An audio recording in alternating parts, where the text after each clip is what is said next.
नमस्कार, राम राम, खमा घनी। मैं विजेंद्र धनखड़ आप सभी का स्वागत करता हूं सेंक्टम क्लासेस की तरफ से इस 5 मिनट ग्रामर सीरीज में। और हम लोग पहुंच गए हैं सवाल नंबर 18 पर। ये पूछा गया था एसएससी सीजीएल 2019 प्री के एग्जाम में। देखिए, बहुत ही अच्छा सवाल है। इसमें एक छोटा सा वोकैब वाला पार्ट भी हम लोग देखेंगे। सबसे पहले हम लोग जानते हैं कि सवाल का मतलब क्या निकलता है। मेरे पिताजी ने डिसुएड किया मुझे to try for a job, कि मैं नौकरी पाने की कोशिश करूं, एज क्योंकि वो चाहते थे, wanted me to pursue higher studies, कि वो मुझे पढ़ाना चाहते थे और उन्होंने मुझे नौकरी प्राप्त करने के लिए क्या किया। फिर अगर मान लो वो पढ़ाना चाहते हैं तो डिस्करेज किया, तो आप देखोगे डिसुएज का मतलब क्या हुआ कि डिस्करेज करना हुआ। और डिस्करेज होता है अपने पास मनाना कुछ ना करने के लिए। तो आप यहां पे दो शब्द आप देखना बेटा, दोनों का मतलब एक ही होता है लेकिन थोड़ा सा फर्क होता है।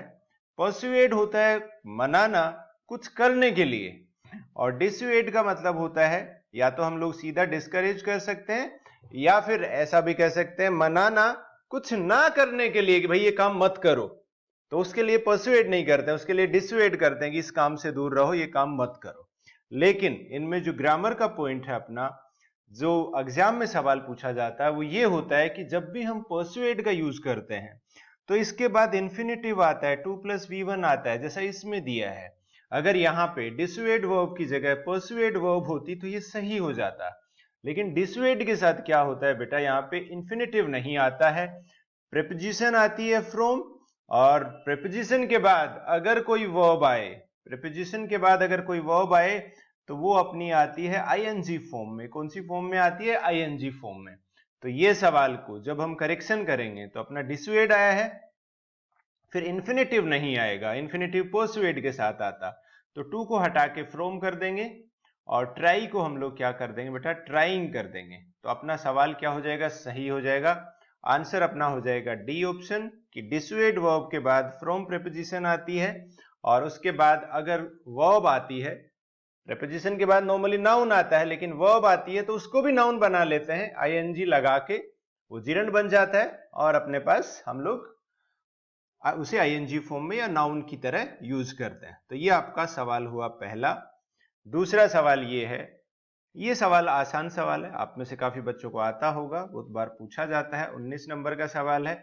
इसमें अपने को ये याद रखना है कि सब्जेक्ट के बाद अगर कोई प्रेपोजिशन आती है तो उससे पहले जो शब्द आता है वही वाक्य का क्या होता है, सब्जेक्ट होता है। और जो हेल्पिंग वर्ब आएगी या मेन वर्ब आएगी वो उसी सब्जेक्ट के अनुसार आएगी। अब जो बच्चा है वो सिंगुलर है, एक ही बच्चे की बात हो रही है कि बच्चा अपने माता पिता के साथ इंतजार कर रहा था प्रोग्राम के शुरू होने का। तो वर की जगह पे हम लोग क्या कर देंगे बेटा, वोज हम लोग यहाँ पे कर देंगे और ये अपना सवाल सही हो जाएगा। बहुत बार ऐसा होता है कि अलोंग विद के साथ वहां पर आपको देखने को मिलता है कि एज वेल एज आता है, अकेला विद भी आ सकता है या फिर टुगेदर विद भी आ सकता है। या फिर 2-3 सवाल पहले हम लोगों ने पढ़ा था, क्या पढ़ा था कि भाई जो पहली प्रपोजिशन आती है उससे पहले जो नाउन आता है वही वाक्य का सब्जेक्ट होता है। तो उस हिसाब से भी कर सकते हैं, कॉमन तरीके से भी कर सकते हैं, या फिर ये वाली बात भी याद रख सकते हैं, as well as, with, together with या अलोंग विद आए तो इनसे पहले आए नाउन के अनुसार ही वाक्य में हेल्पिंग वर्ब का प्रयोग होता है। तो ये अपना सवाल था सब्जेक्ट वर्ब एग्रीमेंट का। किस तरह का सवाल था? सब्जेक्ट वर्ब एग्रीमेंट का। तो ये देखो आज के दो सवाल। सवाल आज का ज्यादा बड़ा लेवल नहीं था, इजी थे। पहला सवाल बहुत अच्छा था, अगर आपको पता है तो आप कर पाओगे, अगर नहीं पता है तो आप नहीं कर पाओगे। और इंग्लिश में यही चीज होती है कि अपना सवाल कई बार सही भी हो जाता है तो भी नहीं पता लगता है कि क्यों सही है। और हमें सारी चीजें समझ आती है, सब कुछ समझ आ जाता है, लेकिन हम ये नहीं पता लगा पाते हैं कि भाई इस सवाल में एरर क्या होगा।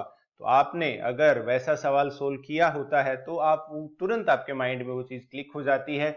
जब हम लोग नॉर्मल ग्रामर पढ़ते हैं तो इस तरह के डिटेल में या डीप कॉन्सेप्ट हम लोग नहीं पढ़ पाते हैं।